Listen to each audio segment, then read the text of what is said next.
नमस्कार, स्वागत है आपका। मैं हूं रजनी सिंह। उत्तराखंड में विधानसभा चुनाव के लिए मतदान हो चुका है, लेकिन बीजेपी की मुश्किलें कम होने के बजाय बढ़ती जा रही हैं। एक तरफ बीजेपी जहां जीत के गुना भाग में जुटी हुई है, वहीं दूसरी तरफ अपने ही नेताओं से बयानों से आहत हो रही है, जिसमें भीतर घातियों को लेकर एक के बाद एक 3 विधायकों ने अपने ही संगठन के नेताओं पर चुनाव में पार्टी विरोधी कार्य करने का आरोप लगाया है। तो पार्टी उनके खिलाफ कार्रवाई करेगी? बीजेपी नेताओं के बागी बोल पर चर्चा करेंगे शुरू, लेकिन पहले आप सुनिए कैसे बीजेपी के अपने ही कर रहे हैं प्रहार। देखिए, सबसे पहले हमारी ये रिपोर्ट, फिर मेहमानों से होगी बात।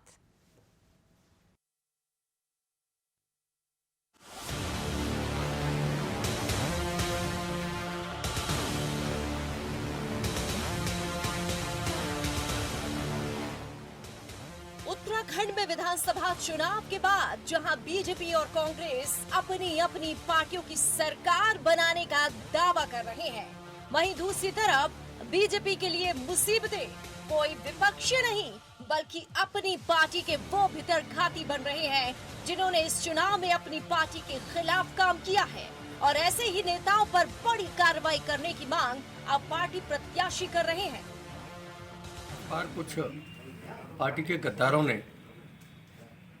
पार्टी का विरोध किया है।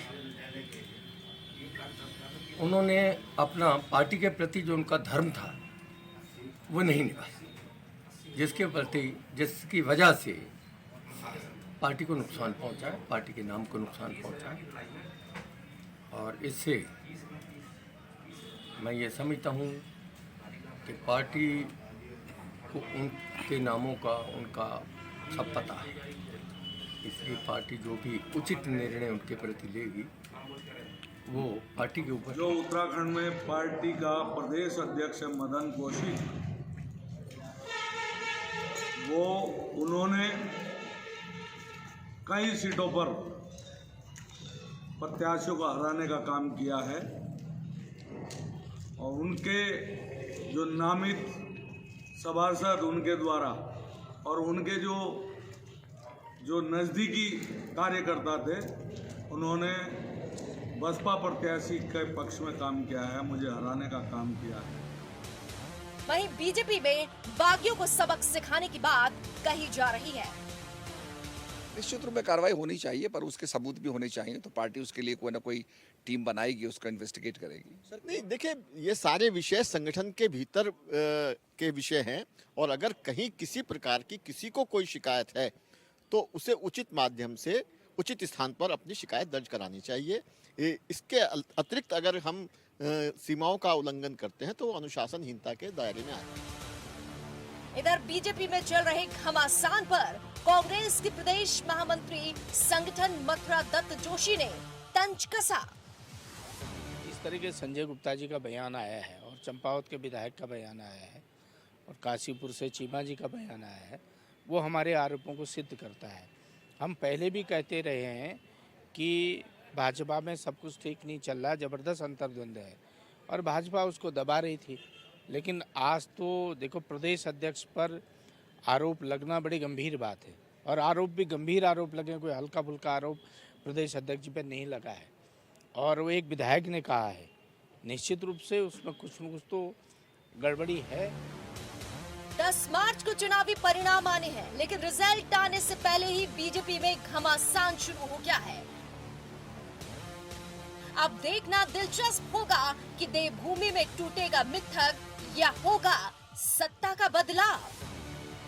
इंडिया वॉइस के लिए देहरादून से अभय कैंत्रा की रिपोर्ट।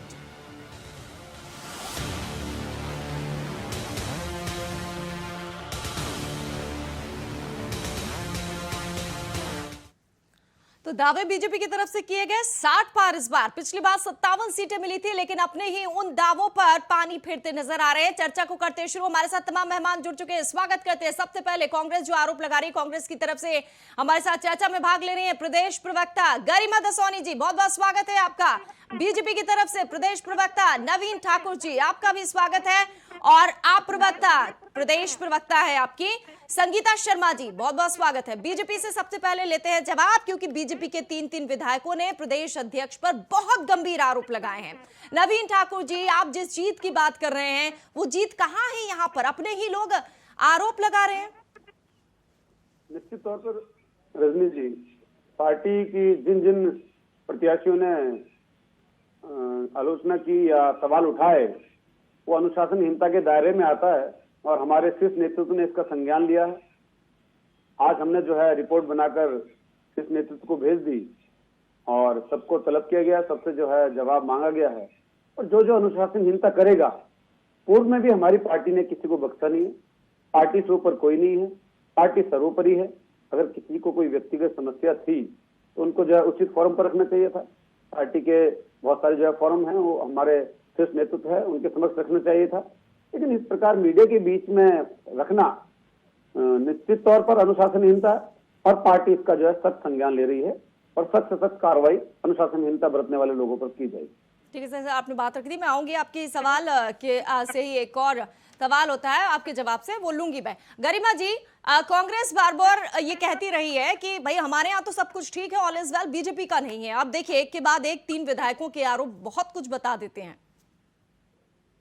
तौर पर रजनी जी, मुझे लगता है कि नवीन ठाकुर ही नहीं, उनकी पूरी पार्टी इस वक्त बैकफुट पर है। और जो इल्जाम ये कांग्रेस पार्टी पे सालों साल से लगाया करते थे, इस बार वही कुछ आपको भाजपा में देखने को मिला। पहले तो जो बगावत हुई टिकट वितरण के समय पर, वो इतनी बड़ी बगावत थी कि उसको साध पाने में इनका पूरा संगठन, मुझे लगता है उन्होंने एड़ी चोटी का जोर लगाया, लेकिन वो उसको साध नहीं पाए और लोगों को निर्दलीय चुनाव लड़ने से रोक नहीं पाए।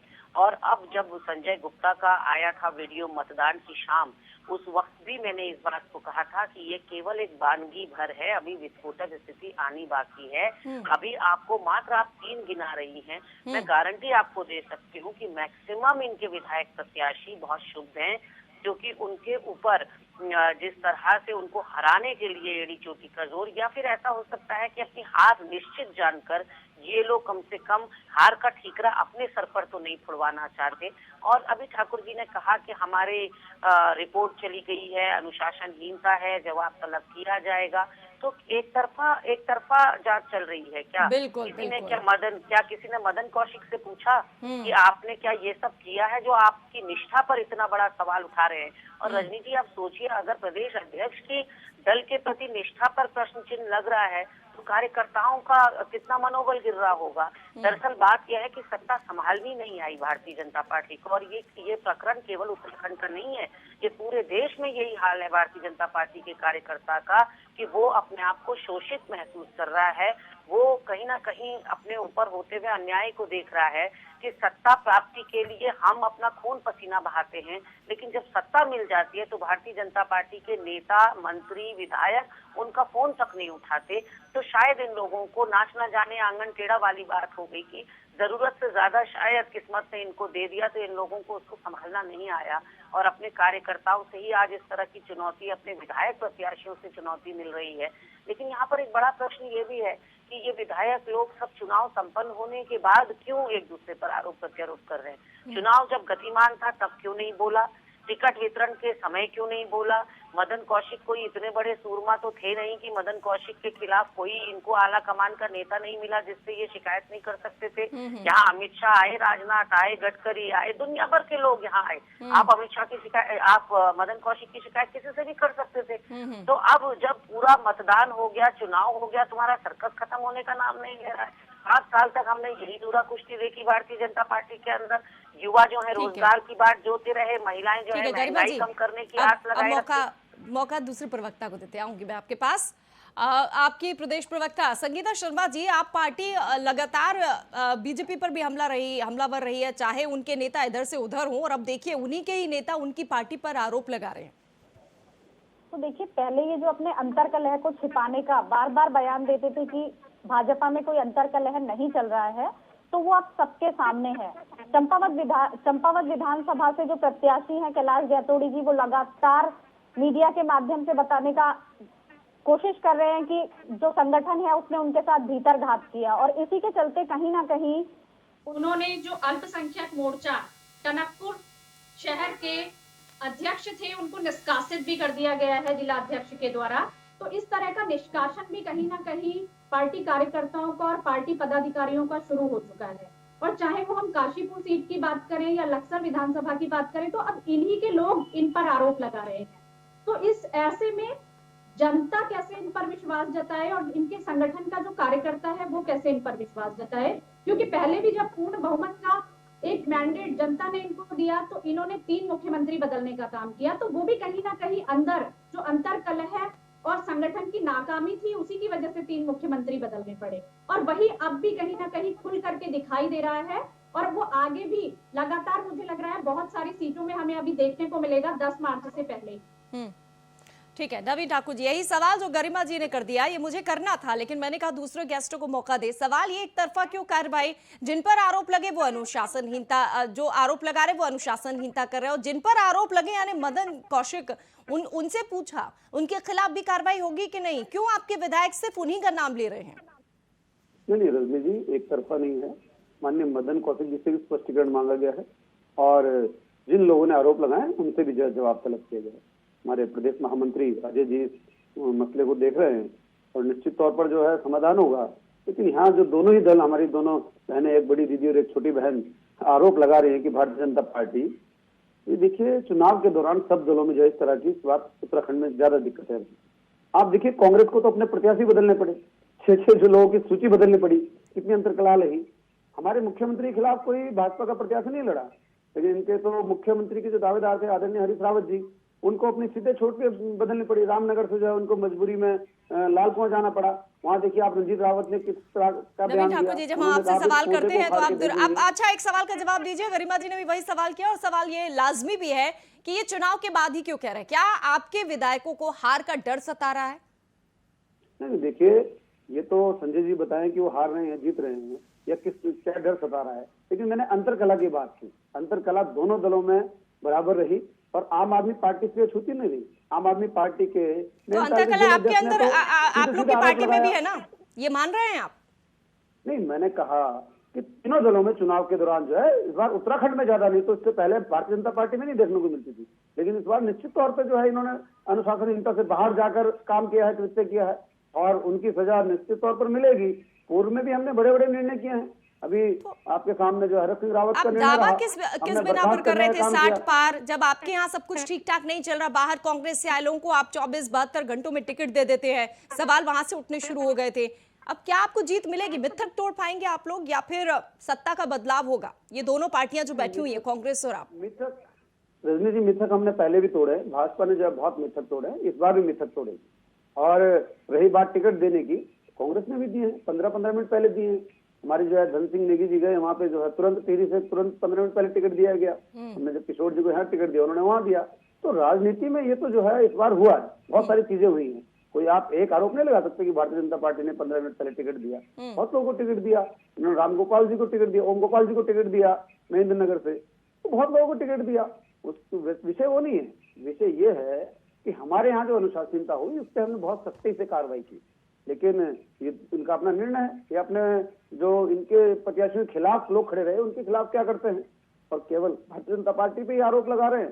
तो 10 तारीख को दूध का दूध और दूध पानी का पानी हो जाएगा। ठीक है गरिमा जी, थोड़े दिन की बात है। सवाल नवीन ठाकुर जी ने खुद ही उठा दिए, आपकी पार्टी पर बार बार उठते रहे हैं जो। ये सवालों से फर्क नहीं पड़ता, सरकार यहाँ कांग्रेस की बनने वाली है, इनको भी ये बात पता है। अंदर खाने ये हाथी के दांत है जो ये दिखा रहे हैं यहाँ चैनल पर, खाने के दांत दूसरे हैं और वो खाने के दांत कह रहे हैं कि कांग्रेस पार्टी की सरकार बन रही है, ज्यादा उछलो मत। मैं बताना चाहती हूँ आपको कि यहाँ अनुशासन की बात, राजनीतिक शुचिता की बात और बहुत बड़े बड़े पाठ या बड़ी बड़ी डींगे भारतीय जनता पार्टी हाँकती थी। इस चुनाव में तो ना सिर्फ विधायकों ने इनको बेनकाब कर दिया सड़क पर झगड़ा लाकर, बल्कि इनके नेताओं ने अपनी बदजुबानी से अपना नैतिक पतन खुद सबके सामने रख दिया। आज मैं कहती हूँ कि हमारी अगर 40 सीटें आ रही हैं तो 2 उसमें बढ़कर आएंगी, क्योंकि भारतीय जनता पार्टी के नेताओं ने हमको वो बढ़त दी है। हमको बढ़त मिली है अमित शाह के बयान से, जिसमें आपने उत्तराखंड के ही एक लाल को धोबी का कुत्ता घर का न घाट का कह दिया। राजनाथ सिंह के उस बयान से जिसमें उन्होंने जनता से ही सवाल कर लिया कि हम 3 मुख्यमंत्री बनाएं कि 10 बनाएं, तुमसे क्या मतलब।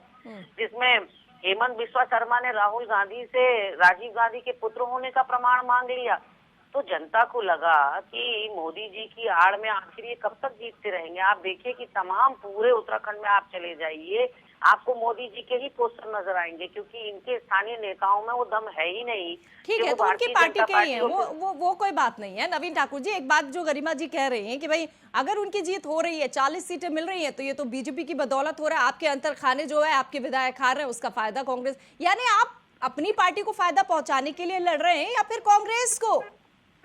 नहीं, देखिए एक बात तो क्लियर होगी ना रजनी जी, गरिमा दीदी ने मान लिया कि वो जीत का दावा भी हमारे दम पर कर रहे हैं, जनता के दम पर नहीं। जनता इनको नहीं जिता रही है, निश्चित तौर पर इन्होंने ऐसा कुछ नहीं कि जनता इनको दिलाए। तो अब तो देखो तीर कमान से निकल गया दीदी, आपने मान लिया कि हमें और ये 40 तक भी कॉन्फिडेंस नहीं है। जितने भी सर्वे हैं जो 28, 30, 32 में दिखा रहे हैं कि 7-8 बढ़ा के अपनी तरफ से कर रहे हैं। तो आप ज्यादा चिंता ना करें।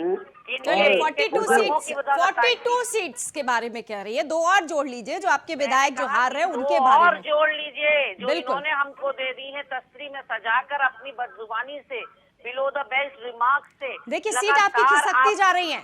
आपके विधायक जो बयान दे रहे हैं, हालांकि अभी 10 मार्च का इंतजार करना होगा नवीन ठाकुर जी, लेकिन ये जो बयान आ रहे हैं एक तस्वीर बयां कर रहे हैं कि 10 मार्च को क्या हो सकता है। 2017 में भी इसी प्रकार जो है कांग्रेस के प्रवक्तागण दावे कर रहे थे और क्या हासिल हुआ सबने देखा। तो अभी 10 मार्च दूर नहीं है, 10 मार्च दूर नहीं है, 20-22 दिन का समय है। निश्चित तौर पर दूध का दूध पानी का पानी हो जाएगा, सबको दिख जाएगा। 5 साल में नहीं कर पाए, जो बात आप पिछले 5 साल में फ्री या राहत भरा सिलेंडर नहीं दे पाए, कांग्रेस का अनुसरण ही तो करना पड़ा आपको जब आपने कहा कि हम 3 सिलेंडर देंगे साल में मुफ्त। इसका मतलब आप कांग्रेस के पीछे पीछे चल रहे हैं। 500 में सिलेंडर देने की बात करें, आपको यूनिफॉर्म सिविल कोड की बात क्यों करनी पड़ी? पंजाब में क्यों नहीं दे रही, वहाँ पे सरकार है आपकी। यूनिफॉर्म सिविल कोड जो है। नवीन ठाकुर जी ये बताइए, क्या आपकी पार्टी पहले ही हाथ खड़ी कर चुकी है? क्योंकि जिस तरीके से कहा जा रहा है कि बसपा प्रत्याशी को जिताने का काम किया, सीधे मदन कौशिक का नाम लिया जा रहा है, हार रहे हैं क्या आपके विधायक? आप पहले से हाथ खड़े कर चुके हैं आपके सिपह सालार? रजनी जी, एक सिपा सालार के हाथ खड़े करने से नहीं होता। 70 प्रत्याशी लड़े हैं मैदान में और हम 60 पार दिखाएंगे, आप निश्चित रहिए। अरे तो सर जिन्होंने लगाया वो 3-3 बार आप ही की सीट से जीतते रहे हैं, बीजेपी से नहीं जीते क्या? वो भी बार बार जीतते ही रहे ना सर। अगर 57 सीटें मिली उन्हीं की बदौलत मिली, वो फिर से है। अगर वो ऐसे आरोप लगा रहे हैं तो फिर आपको तस्वीर नजर आएगी 10 मार्च को। आप कह रहे हैं हम तो फिर से बनाएंगे, लेकिन जो जनता करती रही है वही होगा क्या? 100% तस्वीर नजर आएगी। और मैंने कहा जिन्होंने अनुशासनहीनता की है उनके खिलाफ पार्टी सख्त एक्शन लेगी। आप देखते रहिए 10 मार्च से। ये बताइए, मदन कौशिक का कोई भी बयान नहीं आया, इतने विधायक बोले, इतने आरोप लगाए, वो चुप क्यों है? क्यों कुछ नहीं बोल रहे हैं? देखिए मदन कौशिक जी अनुशासित सिपाही हैं, उन्होंने मीडिया के सामने ये बयान देना जरूरी नहीं है, हमारा आंतरिक मामला है। अब जो है तो सर जब पार्टी फोरम में सुनी नहीं जाती है तभी तो मीडिया का सहारा लेते हैं ना। आपके विधायकों की एक की नहीं सुनी गई, दूसरे की नहीं सुनी गई, तभी तो मीडिया का सहारा लेते हैं ना, वरना यहाँ पर आके कोई खुल के क्यों बात करेगा?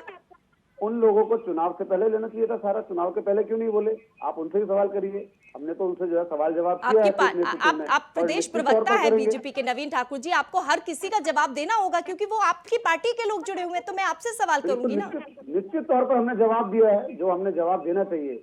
जवाब तो हमने जो है सवाल जवाब किया है, और जब वो अनुशासन समिति के सामने आएंगे तो सारे सवाल जवाब होंगे। केंद्रीय गृह मंत्री और केंद्रीय रक्षा मंत्री के बयानों को जस्टिफाई करते हैं। ये कहना चाहिए था क्या अमित शाह को, हरीश रावत जी को, धोबी का कुत्ता घर का न घाट का? क्या जस्टिफाई करते हैं आप लोग? क्या आपकी पाठशाला में यही सिखाया जाता है कार्यकर्ताओं को? इस तरह की बदजुबानी सिखाई जाती है? आपकी पाठशाला में सिखाया जाता है। जब आपने कहा था मोदी जो है खूनी है, मोदी दरिंदा है, तो सिखाया था। देश के प्रधानमंत्री को आप लोगों ने क्या क्या बोला वो भूल गए आप लोग? वो नहीं आता है आपकी पाठशाला में सिखाया जाता है। जब आपके दिग्विजय सिंह ने कहा था, आपके दिग्विजय सिंह ने कहा था, दीदी वो भूल गए। ये भूमि के लोग हैं, ये नहीं बोलते हैं। वो दिन भूल गए आप जब राफेल खरीदने की बात होती थी, प्रधानमंत्री ने कहा था पैसे पेड़ पे नहीं लगते। जब आपके नेता ने कहा था बांध में पानी नहीं है तो वो करके भर दूं, वो भूल गया। वो बताइए उसको आप जस्टिफाई क्यों नहीं किया? उससे बोलो अब जो है अब एक शब्द आपको मिल गया, आप बता दीजिए ना, आपके नेता ने कहा था बांध में पानी नहीं है तो वो करके भर दूंगा, आप करती है उसको जस्टिफाई? बताइए, आपके दिग्विजय सिंह ने कहा था और आपकी सांसद पर कहा था, महिला सांसद पर, क्या टंचमाल है, भूल गए आप? वो चीजें याद है कि नहीं है? उन पर तो आपने कभी एक शब्द नहीं बोला, अपनी महिला के प्रति आपने एक शब्द नहीं बोला। आपने जब महिला का अपमान किया आपके पूर्व मुख्यमंत्री ने, उस पर जो जवाब नहीं बनता आपसे देते हुए ना, आप लोगों ने कभी जवाब दिया उस पर? बताइए ना, आप उस पर क्या राय है आपकी? मुझे जवाब मिल गया आपका, यानी कि आप नहीं, आपके पास जवाब नहीं है, जवाब यानी नहीं कि है। अमित शाह की मैंने बातों पूछा का, आप उसका जवाब अमित दीजिए। शाह की बातों को आप मैंने कहा justify आपके करते हैं। कि जब शायद आप आपके लोगों की संस्कृति और आपके सभ्यता पास जवाब यही नहीं कहती है, है मैं समझ सकता कि हूँ, प्रदेश आपकी बात के समझ सकता नवीन हूँ, ठाकुर जी, क्योंकि आपको उम्मीद नहीं थी कि जितने साहब आपने ये बातों से बात नवाज होगी। दिए, मैं अरे कहती नवीन हूँ ठाकुर आपने जी, हमारी राह जो आसान बयानबाजी कर है दी। वो तो Thank you भारी so पड़ती much. है, ये तो आप मानते हैं, कई नेताओं ने Thank बयान you दिए, so पिछली much. बार वो भारी Thank you पड़ती so है। much. आपसे हमारी सवाल राह ये, आसान करने क्या के लिए thank you अपने so ही much. नेताओं की वजह से हारेगी बीजेपी? इतने बड़े बड़े आपके नेता आए जिताने के लिए और लास्ट टाइम पे जब प्रचार का आखिरी दिन था कई केंद्रीय मंत्री आए, सवाल ये, क्या अपने ही नेताओं से बीजेपी हारेगी? नहीं, देखिए, हमने कहा हम जीत रहे हैं, सरकार बना रहे हैं। कितनी सीटें मिल रही हैं आप लोगों को? ये बयानबाजी जो हो रही है उसके बाद क्या अनुमान लगा रहे? पहले 60 पार, अब कितने? ने कहा हम 60 पार कर रहे हैं, 10 मार्च का इंतजार कर लीजिए, बहुमत के साथ सरकार बन रही है और आपको भी मिठाई खिलाएंगे, पर मीडिया वालों को भी खिलाएंगे मिठाई, आप निश्चित रहिए। पहले सर आप अपना मुठा जो आपके विधायक हैं जो चुनावी मैदान में है उनका जरूर करवाइएगा अगर जीत जाते हैं तो।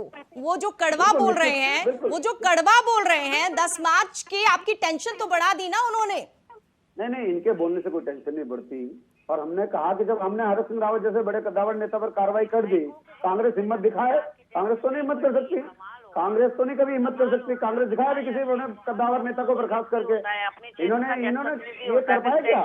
इनके जो है मुख्यमंत्री के दावेदार को, विधायक के बोलने से टेंशन नहीं बढ़ रही है। रावत को टिकट दिया इन्होंने, डंडा आएगा तभी। कितनी बयानबाजी की चुनाव से पहले। गरिमा जी क्या बोल रही है? दिल्ली से डंडा चलेगा तभी टेंशन होती है क्या आप लोगों को? जब आपके अपने कार्यकर्ता विधायक कहते हैं तब कुछ नहीं होता? यहाँ विधायक कुछ भी पार्टी के लिए अनर्गल बोलते रहे, उससे टेंशन नहीं बढ़ रही है आपकी।